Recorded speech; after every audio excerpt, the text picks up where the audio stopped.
సుస్వాగతం మనోరంజని తెలుగు టైమ్స్ వార్త ప్రపంచానికి ఘనమైన స్వాగతం. మనోరంజని తెలుగు టైమ్స్.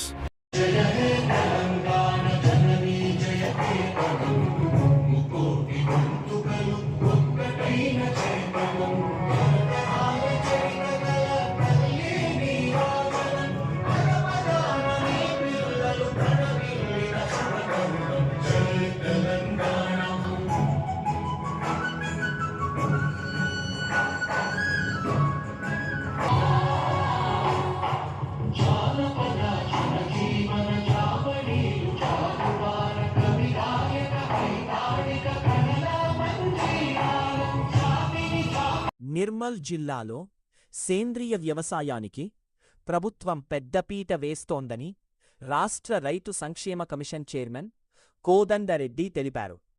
కలెక్టరేట్లో నిర్వహించిన సమీక్షా సమావేశంలో ఆయన మాట్లాడుతూ రైతులు పంట మార్పిడి విధానాలను తప్పనిసరిగా పాటించాలని, రసాయనిక ఎరువుల వినియోగాన్ని తగ్గించి సేంద్రియ సాగుపై దృష్టి పెట్టాలని సూచించారు. సేంద్రియ ఉత్పత్తులకు మార్కెట్లో మంచి డిమాండ్ ఉందని, రైతులకి మెరుగైన మార్కెటింగ్ సదుపాయాలు కల్పిస్తామని వెల్లడించారు.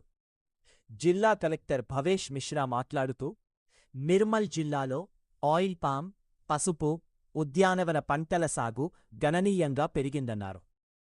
భూ సర్వేలు, భూ సమస్యల పరిష్కారాన్ని వేగవంతం చేస్తోన్నట్లు తెలిపారు. రైతుల ఆదాయం పెంచడమే ప్రభుత్వ ప్రధాన లక్ష్యమని అధికారులు స్పష్టం